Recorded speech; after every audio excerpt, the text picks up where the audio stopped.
and I might have updated something lately, and if I did, I may have broken it. If I did, I'm sorry. I'm working on it. So, and anyways, if you do want to send an email, it's wild, WILDE, Paisley, PAISLEY, so wildpaisley at gmail.com.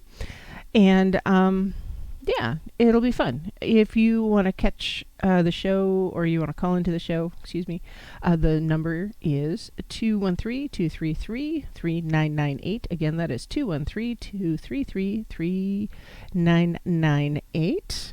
And if you're across the pond in the UK, that number is 44203-393-2871. Now, so tonight, I wanted to talk about smudging a bit, and kind of some of the background on it, some of the history, science, that kind of thing, and some of the different elements that you can use for smudging, and just maybe some of the different traits of the different things that you can use for smudging, which is important, so you know kind of what you're doing. And if you have any questions, by all means, send me an email, comment. I am seeing the chats in TFR and on YouTube now, so it'll be good. I want to hear what you have to say. And but first and foremost, when it comes to smudging, depending on your tradition and what your history is and your background, be conscientious and respectful of some of the other traditions that do use smudging as a practice, or as part of their tradition or their path. And that's really important, to be just respectful as you can be, not just of other people's paths, but their traditions. Because I know with a lot of the smudging rituals that are more structured, do descend from Native American traditions, or First Nation traditions, and just be respectful. That's just my biggest thing. Be respectful. If you have not been trained in those processes, maybe think about that a little bit before you try to copy them off of something you saw online, and maybe check with your own personal mentor to make sure that you are following a tradition or a path or a ritual that is not going to, just hurt someone's feelings, or take strength and energy from someone else. And also, as an eclectic, I kind of just do my own thing, and it works just fine for me. There's some real basic steps as you're doing smudging and such that are pretty universal, but it's more the ritual aspect of it that, do your research, make sure you're not just plagiarizing. So hello, I do see Black Tree and Nash and King Sweet and Intelligent and Jackie O, all in TFR, and Aether, hi Don, and Renee are in YouTube. Hello. So, thank you for listening to me as I'm here on my journey. So first off, smudging, just as I mentioned, it's a kind of a symbolic exercise, originally used in feng shui practices, many Native American traditions, and some alternative healing traditions. So it involves burning selected herbs or other materials in a manner that fills the home or other space with the fragrance of the smoke, and it is intended to clear out negative energy or spirits. And smudging is often it's a ritual alchemy, I guess, is the definition of it. And that means that changing and shifting the air element itself and transforming our current experience to a mystical one. So if you're smudging self in that respect. Now, smudging is most often performed before or as part of a ceremony to clear the environment and the people from certain thoughts or feelings that would not serve the highest good in themselves. For this reason, it is very important to set a clear intention while smudging. Now, anybody who's heard me for the last couple months, I talk about intention all the time. It is very, very, very, very important to set your intention prior to doing any kind of ritual, or so you're getting the outcome that you're seeking and not just flying by the seat of your britches. While that can have some benefits, it's not always 100% effective, so just keep that in mind. Now, as a smudging ceremony is practiced, that smoke rises, and so do any prayers or thoughts or wishes to the Mother Earth, Father Sky, the Sun, the Moon, to the plants, animals, and the water. So the burning of sacred plants such as sage, cedar, sweetgrass, palo santo, that kind of thing, support the connection to the sacred realms between the earth and the spirit. And then through this connection, the smoke bath then lifts negative feelings and energy and creates an opening for prayers and intentions to be heard, and therefore bringing positive intentions into your practice.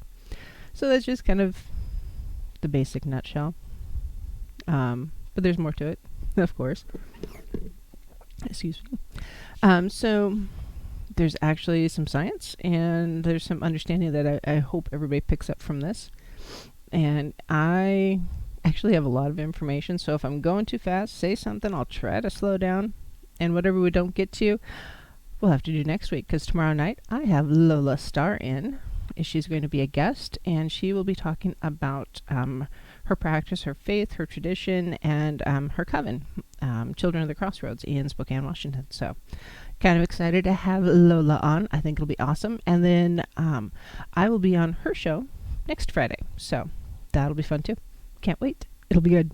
I'm excited because they do witches and wine. How can you not have wine when you're talking about witchy stuff? I have tea tonight in a big cup. Don't judge. But it is a wine. Friday nights, why not? So, using smoke from sacred fires. So this is understanding kind of the benefits and the ancient traditions of smudging. So those sacred fires are burning of herbs or incense as a purification ceremony or ritual has been a very common tradition and practice just throughout the ages. Pretty much ever since man and woman created fire and started using fire as part of their life. And even before then, fire was kind of this mystical thing because it just spontaneously came out of the sky. So it's kind of always been kind of magical. So the smoke of medicinal plants and other substances have been used in many cultures for cleansing and healing. So the most common one that we associate with here in the U.S. is the type of smoke purification used in Native American traditions called smudging. Now, it's seen as a bridge to other higher realms and a way to clear that spiritual and emotional negativity that may have built up in a person or space. And it's often during a ritual or a gathering or even after an argument to clear the air. Now, there are spiritual benefits to these practices. And yes, I know that the average layperson views it with quite a bit of skepticism.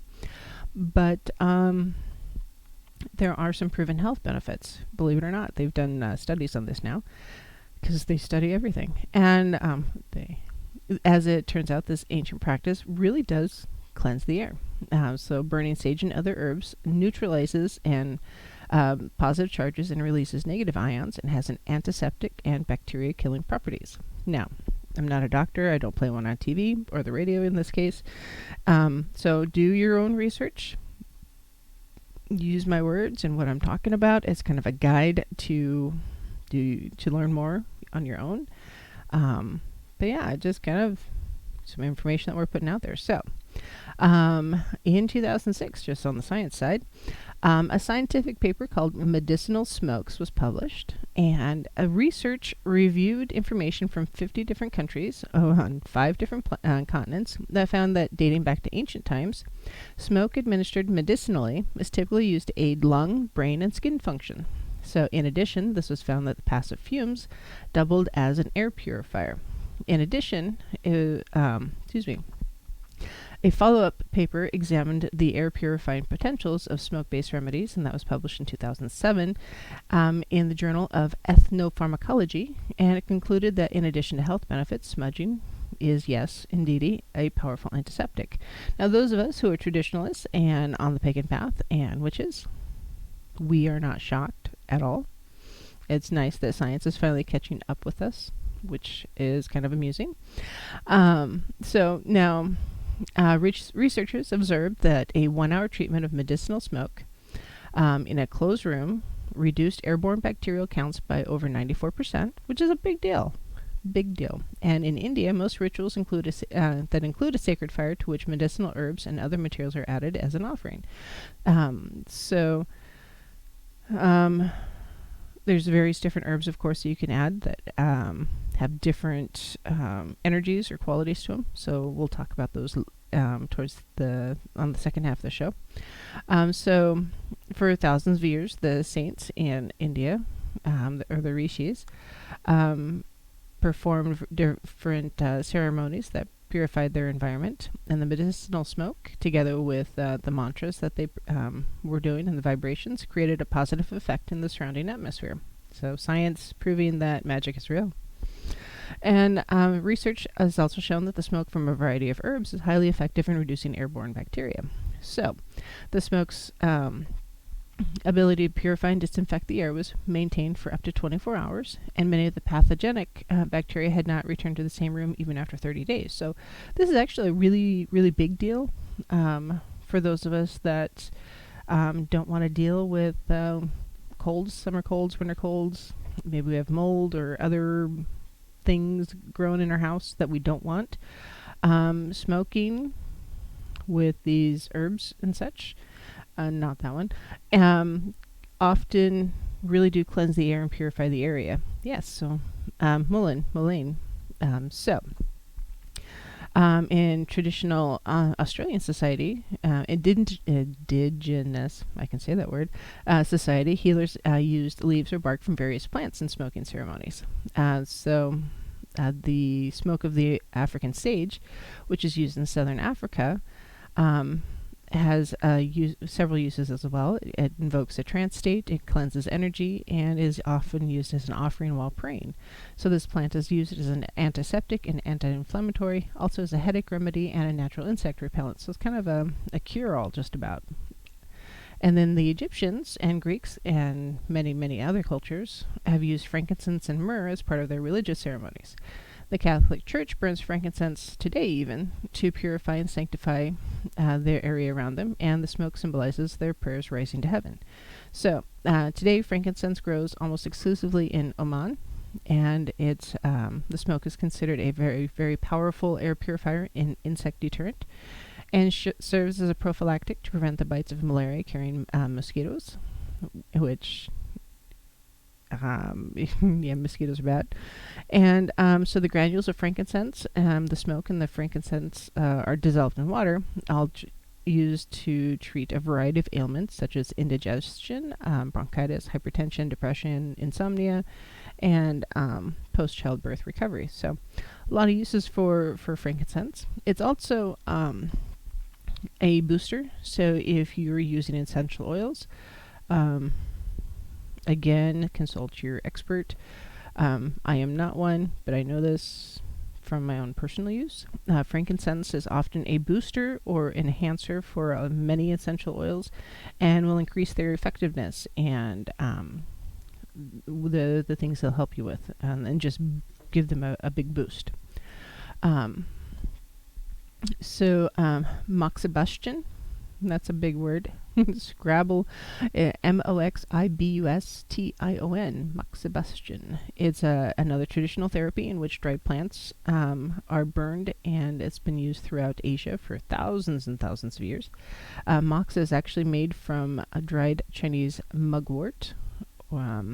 And research has shown that it acts as an agent that increases blood circulation to the pelvic area, the uterus, and moxibustion has successfully been used to turn breech babies into a normal head-down position prior to childbirth. So your midwives might be using this particular practice, for instance. So it's often used very near or on the surface of the skin, and the intention is to warm and invigorate the flow of qi or chi into the body and dispel certain pathogenic influences. So this has been, smudging and burning of these different things has been just a big deal throughout the world for several millennia now, and it is really, really, really, really a big deal. So I've got a couple of different notes here. So first, it's purifying. So sage is often used here in the U.S. and it has some very pretty awesome antimicrobial properties in general, which means it keeps away not just bacteria but also viruses or viri and funguses or fungi, depending on how you pronounce stuff. And then, so white prairie sage specifically is both antimicrobial and antibacterial. White sage is antimicrobial, so they both have actually been shown to repel insects. So, campfire, bonfire, that kind of thing, as we move into fall, throw some sage on the fire, let that smoke get rid of all those mosquitoes. Because the only thing worse than a smoky campfire is being bitten and bitten and eaten up by mosquitoes. We don't like that. So the next one is there's some neural and physiological effects. So again, burning frankincense activates poorly understood ion channels in the brain to alleviate anxiety or depression. And this was actually printed in the Federation of American Societies for Experimental Biology in 2008. And it was kind of a groundbreaking study because people didn't realize that frankincense actually did all that stuff. They figured it was just, an ancient chemical that people talked about for a while and showed up in the Bible and all that stuff. But no, it's a thing. It's a real thing. It's good. Smudging may help relieve symptoms of some conditions. So it turns out that burning sage may help clear the air of more than just bugs and bacteria. It is thought to release negative ions, which helps neutralize the positive ions in your atmosphere in your home and your residence. And if you've done any research into air purifications or air purifiers, that kind of thing, a lot of them talk about ionizing in technology, and they talk about it a lot. And instead of having those positive ions floating around and clinging to your TV or your services or whatnot, they actually just fall out of the air. They land on the ground. You sweep them up and away they go, rather than floating around in the air and going up your nose. So positive ion allergens, are things like pet dander, pollution, dust, mold. So my friend Nash has been remodeling a house and has been dealing with some mold. Yeah, he may want to look into some sage and burning it in his house to get rid of some of that mold or calm it down. So if you have things like asthma, allergies, or bronchitis, double check with your doctor, because I'm not one. Burning sage may help you in reducing some of those allergens that are in the atmosphere of your residence. Now, you don't want to actually inhale the smoke because that'll aggravate those conditions, but have someone smudge the room for you and then leave. And then once the room has been, that smoke has dissipated a bit, then you can go back in and that smoke won't irritate you as much. So smudging or burning of sage has been a spiritual tool for pretty much ever. And for healers and lay people of many traditional cultures, burning sage is used to achieve a healing state or solve or reflect upon spiritual dilemmas. So it's often just a real part of any ritual or ceremony that you may be doing to help you connect to that ritual or ceremony. And then there's certain types of sage, like white prairie sage and salvia sages contain thujone. I think I'm saying that right. Thujone. And it's found to be mildly psychoactive, and so it helps enhance your intuition. So if you're doing that ceremony or ritual and you're burning like white sage or the salvia sages, then you may actually be enhancing your intuition as you're approaching that ritual. So that's good for you. Burning sage can help rid yourself and your space of negativity. I cannot talk. Sorry, guys.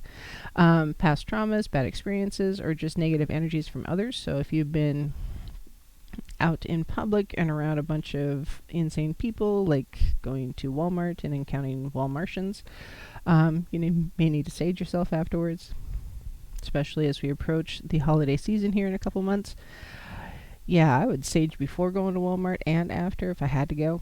I don't like going, but that's a different story. So it also helps if you're doing some saging or smudging before you start meditating. It'll help because it's part of the process of getting yourself ready for that ritual. It'll help put yourself in that mind space also. And it'll help you to let go of those negative thoughts because it's part of your ritual. So burning sage can cleanse or empower specific objects. You can use it to smudge yourself, specific spaces again. So if you're buying things like your new tarot cards or anything like that, or you're purchasing gifts, or if you go to thrift stores or yard sales or whatever, you get secondhand items and you want to cleanse them of any negative energies, definitely burn some sage around them and just help that the negative energy kind of wash off of those things. I've done this with quite a few of my things just because I'm a little bit of a magpie, and I will admit this in public. I like to collect stuff, and I like to create headdresses and costumes, and just I love to create. And so I will often just kind of collect different materials from thrift stores and whatnot, and I don't want any potential negative energies from those stores or the previous owners to come with those bits and pieces as I take them apart and reassemble them, especially jewelry, into a headdress or what have you. Then yeah, I'll smudge them. Absolutely 100%. Because break time. We'll see you guys in just a bit. Oh my gosh, that was quick.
Hello, my lovelies. This is Paisley Wild, and we are adventuring into the spaces between. I don't know Black Tree. I will have to get back to you on that. Um, because, yes. Um, anyway, so we're talking about smudging. But real quick, if you do want to call in, by all means do so. The live number is 213-233-3998. Or if you're across the pond in the UK, it's 44203-393-2871. And you can always send me an email at wildpaisley@gmail.com. And that is WILDEPAISLEY@gmail.com. So, we are talking about smudging tonight, and I was just tripping along, minding my own business and doing my thing, and suddenly it was break time. It blows me away just how fast an hour really goes. Really, really, really, really. Really, really, really. Because it just, yeah. It looks like we still have Black Tree and Jackie and Nash in TFR, so thank you. And in YouTube, looks like Black Tree is there too. She's everywhere. She's got the wrench in YouTube, by the way. And Renee and Dawn, thank you. So we were talking about I don't know. I just totally lost my mind when the break kicked in. It was kind of hilarious. So, yes, talking about secondhand things. So, I thrift store a lot, garage sale a lot, just because I do. Smudge things because some just are not as receptive to washing in water, for instance, or shouldn't be left out, depending on what they are, for being in the moon or the sun, that kind of thing. So just before you do any particular cleansing ritual, just make sure you are kind of following whatever's best for that particular thing that you're trying to cleanse and purify. For instance, some things should not ever be put in water, period. Some things should never be smoked around. So, yeah, there's just a few things. So, traditions, because smudging and burning of sage has been around for a long, long time. It can literally lift one's spirits and banish negativity. And there's been studies to prove this even. There's one done most in 2014 that said that white prairie sage is a very important traditional remedy for treating anxiety, depression, and other mood disorders in various other cultures. I say other because the U.S. is a little bit behind the times on a lot of the more traditional medicines. As a group, we're not as accepting of traditional medicines. They generally go with the Western, the mainstream. I personally prefer a more holistic approach. Bring on the traditional medicine. I think it's important, and I think we should never let go of that because there's a lot of really good information there that people just don't understand. Burning sage not only lifts your mood, but it can reduce stress, which is good. And there's quite a few compounds in Salvia apiana, which activate certain receptors in the brain, and these receptors are generally responsible for elevating your mood levels, reducing stress, and even alleviating some pain. So, anybody who's got any kind of autoimmune that involves a pain disorder, like I do, don't be afraid to use the burning of sage to help with some of that, relieving your pain. It can help with your quality of sleep. So burning sage has traditionally been used to safeguard against negativity that can interfere with your sleep. Anybody who's been dealing with some depression and stress, sleep is hard.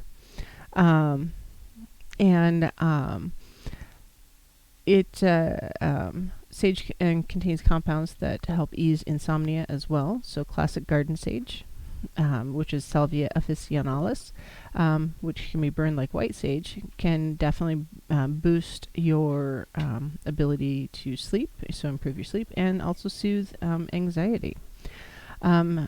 Burning sage can also boost your cognition and the way your mind works. So not just dispelling that negative energy, improving your mood, strengthening your intuition. It just helps you to focus, increases your focus. So again, why we burn sage prior to doing meditation or any other kind of ritual. And it can also boost your energy levels. So as you are burning sage, it can rid your body and various objects, space, etc., of bad energy, and make way for those newer, fresher, and more positive energies. And so this can be very energizing to the self, and help with fatigue. So if you're feeling just kind of drained and everything before you do your ritual, maybe burn some sage. It'll be good. Before your meditation, burn some sage. If you are into martial arts, before you do your katas, burn some sage. It'll be good for you. And again, it's just the anti-fatigue is a big deal. It often has an uplifting fragrance. It smells good. Now, sage itself, maybe not, but there are other things that you burn that can actually smell pretty good and make your house smell good, or the space around you. Sage, in generally, people feel that it's got a good incense to it, or a divine aroma. It's very pure, very simple, and it's chemical free, and an odor controller. So, just some basic things you might need before doing a saging or smudging. Basic tools would include just a sage bundle or a smudge stick, a seashell or a bowl of some sort, like clay, glass, to hold any burning sage or to capture ash. And then, depending on what your tradition is or what your purpose is, use matches instead of a lighter. And then you might want a feather or fan for fanning the smoke. So, sage, just in general, you can use white sage, any of the salvia species, prairie sage, or the artemisia species. So there's a bunch of different things just for using sage. As you're preparing to do just a basic sage ceremony or ritual, set your intention prior. What is it you want to achieve? Now, if you're smudging a home or a structure, leave a window open, and start at one point and work your way through the entire structure. Go to room, hit all the corners, that kind of thing. And then generally for me, I like to start at the bottom, work my way up. You want to have that window open so any of those negative energies can then be dispelled out the window or out the door. Not just allowing the smoke to escape, but also those negative energies that are attached to it. Very important. So just in general, light the end of the sage bundle with a match. If it doesn't catch fire, or if it does catch fire, you want to blow it out quickly because you want it to smoke and smolder. You may have to hold the smudge stick various ways to get the flames to go and the embers to burn correctly, and that's fine. And you can smudge yourself, or if you use a fan or a feather to kind of push the smoke into various parts of the residence or across someone. And you'll want to have that bowl or seashell to collect any ashes. Real basic. I mean, it doesn't have to be a big deal. Now some people say you should do clockwise as you're going around and smudging things. Some people say counterclockwise. It depends on what your purpose is or your intention is. So again, do your research and set your intention. Make sure you're doing what it is you need to do to accomplish your end goal. Now, if you're going to smudge an object, you can burn the sage directly over, but you want to just waft or push the smoke across the item. Now, after you're done, you want to make sure you've completely extinguished your smudge stick. You can do it by dabbing it into the end of the bowl of ash or sand. You just want to make sure there's no embers burning, because if you set it down, you don't want it to catch fire and burn down the house, because that totally defeats the purpose of saging your house if it's not there. And then you want to keep it stored in a dry place outside of the direct sun. Just real real basic. Any potential side effects or risks, there is always some, because if you're not paying attention and a spark goes somewhere, yes, you can have a fire. But if you're doing it correctly and respectfully, smudging and saging is very safe, and the effects last for a long period of time after the smoke clears. You can burn yourself if you're not paying attention, so be aware. And you don't want to leave burning sage unattended because you don't want it to catch fire.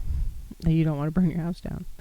And then, again, people with asthma and other respiratory conditions may be more sensitive to the smoke, and they can have some adverse reactions, so just pay attention. And again, leave a window open while smudging your area, because you want that smoke to leave the space with any of the negative energies. So, bottom line, burning sage, really a big deal. It's got a lot of great benefits with your spiritual practice, with your traditions, your rituals, and there are also many health benefits that are actually being scientifically proven now, and not, just cleansing your space and making you a little bit more alert. So again, treat this ritual with respect. Black Tree mentioned the other day that she pulled up to a stoplight in town, and there's a gal with her hand hanging out the window with a smudge stick or a sage, we're assuming sage, stick hanging out the window, just smoking along as she drove down the road, just saging the area. I don't know what her intention was there. I hope it turned out well. Kind of amusing. But, be respectful. And yeah, just really interesting. Black Tree actually came over the other day, and we gathered some cedar from my cedar tree that I have in the side yard here, and we made cedar smudge sticks or smudge bundles. I've got 3 of them drying in my window, and kind of excited about that. And I think it'll be, I'm excited to use them. Now, those, since they were very green when we started, are going to take like 5 to 6 weeks to dry so we can actually burn them. So if you're making your own, which we're going to talk about some things, make sure you allow proper dry time before you try to burn them. So, and it is just pretty cool. So at the top of the hour, I mentioned that I was going to talk about some different herbs and whatnot that you can use for smudging. So very first, sage. It offers clarity, vision, strength, and wisdom.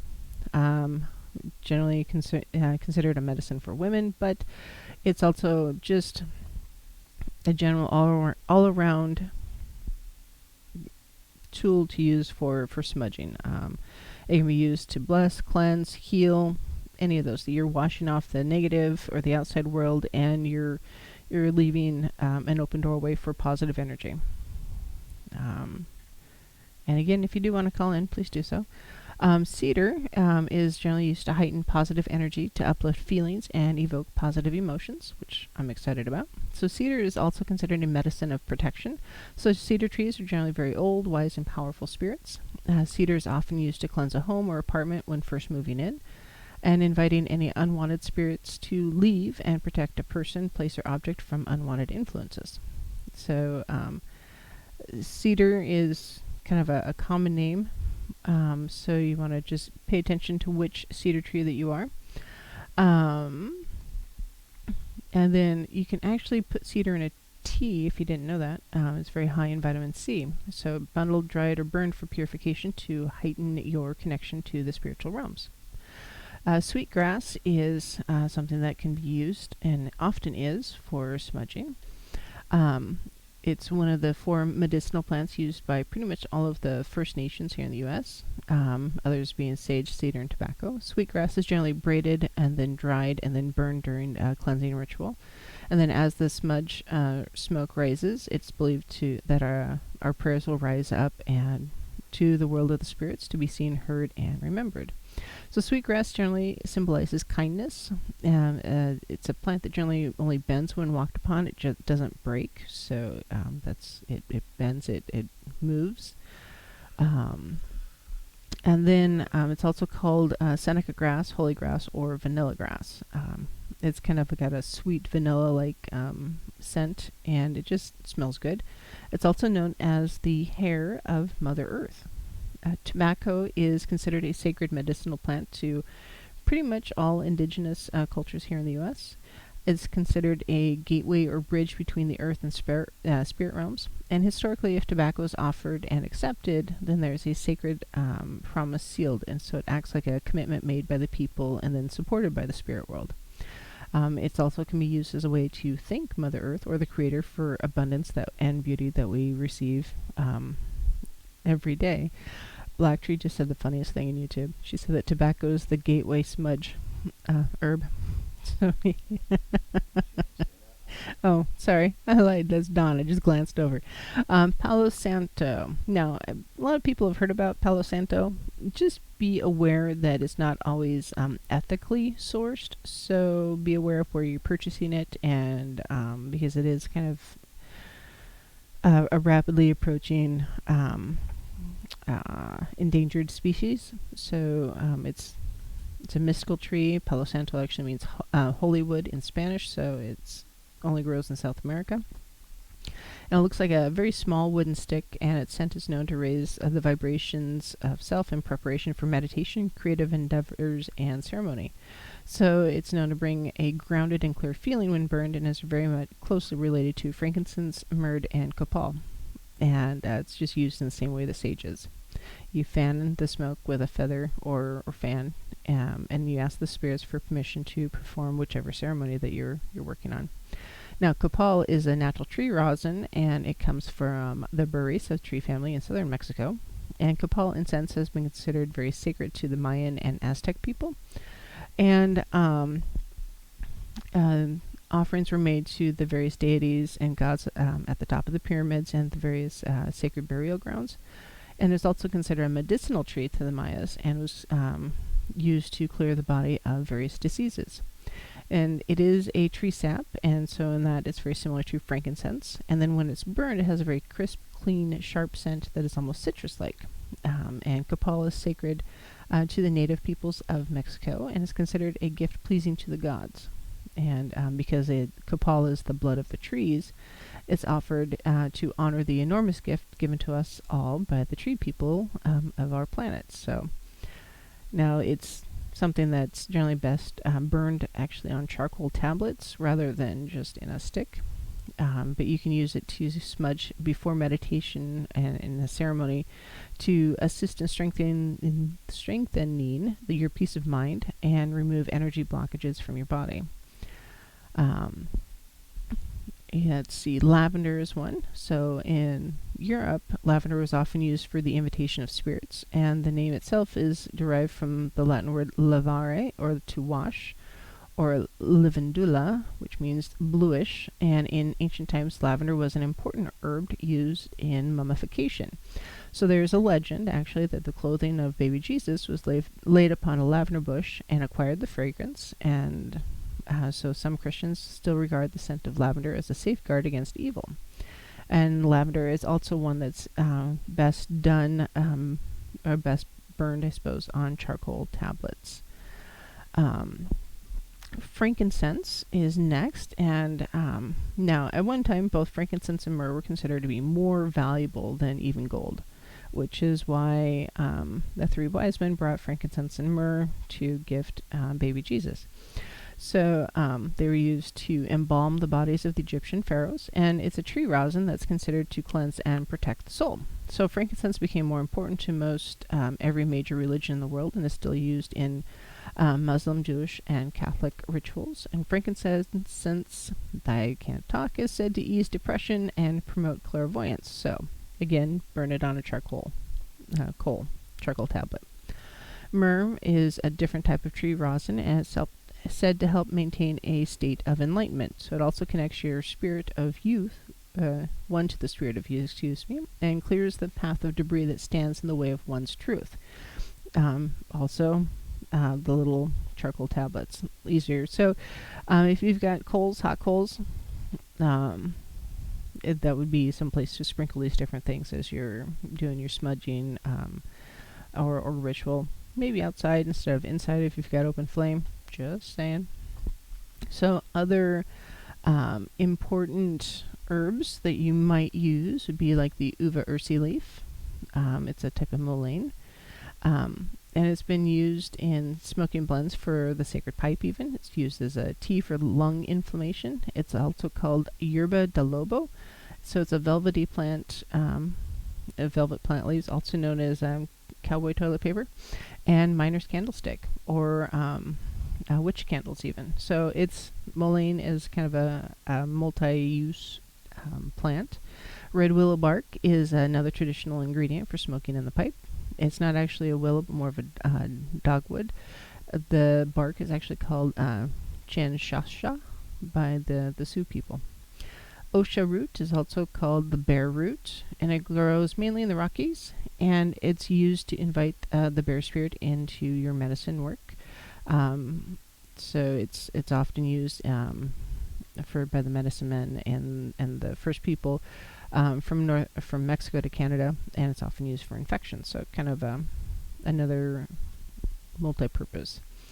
So the uva ursi is also called kinnikinnick. So if you've been in the Pacific Northwest, you've heard kinnikinnick. It's just a name that's commonly associated with the area. And then, so other things that might be used would be like alfalfa, which is associated with the psychic abilities and attracting animal spirits. I know that if someone's baling hay, I love the smell of alfalfa hay. Allspice, it's for uplifting and increasing energy and determination. Amaranth is for healing, protection, vulnerability, especially of healing of broken hearts. Aspen is used for ascension, protection, and overcoming your fears. Basil is for attracting love, happiness, peace, and money, and it steadies the mind. Not my dog Basil, who is a Nimrod. Bay leaves are used for psychic power, divination, success, money, and invoking wish magic, which is why often when we're setting our intentions at the new moon, we are writing whatever our intention is on a bay leaf before we burn it in a fire or over a candle. Blue spruce is the symbol of pure intentions, generosity, and giving. Calendula is for love and constancy. Catnip is generally attracts good spirits and great luck. It's used for love, beauty, and happiness, and happy cats. Cedar, love the cedar. Chamomile is used for protection and purification. Cinnamon is used to raise your spiritual vibrations and aids in healing. Cinnamon is another one of those really good ones. It's bark, so it's not necessarily an herb per se, but a bark, and not everybody likes it. I do. I think cinnamon's awesome. Dandelion is often used for divination, spirit calling, and wish magic, which is why if someone says, "Here, blow on the dandelion, make a wish," kind of comes from this. It's lore and that fable that people use all over the place today. Let's see. Dill is used for protection, luck, money, and lust, of all things. I chuckle at that one. Ginger can add power to any magical activity and speeds things up and brings passion. So if you're trying to get a faster resolution on something, a ritual or something, throw a little bit of ginger into it. And dill. Lilac is used for protection and exorcism. Mugwort brings clarity and develops and deepens your psychic abilities. Peppermint is used for purity, protection, release, and renewal. Just be careful when you're burning peppermint because it will burn your eyes. Pinyon pine rosin is protective and healing and nurturing. Rosemary is used for removing negative energies associated with sickness and clearing. Sage flowers specifically are used for cleansing and releasing negative energies, brings wisdom and purity. And then thyme is excellent for releasing ceremonies and allows us to recall the past without pain. So, there's just some things. And there are more. Do your own research. It's good information to have because if you're doing a ritual or something like that, you really need to be aware of, what the different elements mean. And how they might impact your specific ritual. So On that note, if you have ideas for our show next weekend, by all means, let me know. It's wildpaisley@gmail.com. Tomorrow night, we're going to have Lola Starr on of the Children of the Crossroads, and I'm super stoked. And I will be on her show again next Friday. And then, let's see what else. Oh, the Etsy store. Thank you. It's www.etsy.com/shop/Monarch Mountain Studio, and Mountain is MTN. So thank you, my friends, for joining me here as we journey into my adventure for my spiritual journey here. And we'll see you tomorrow night. So merry meet and merry part and merry meet again. Until we see you next time.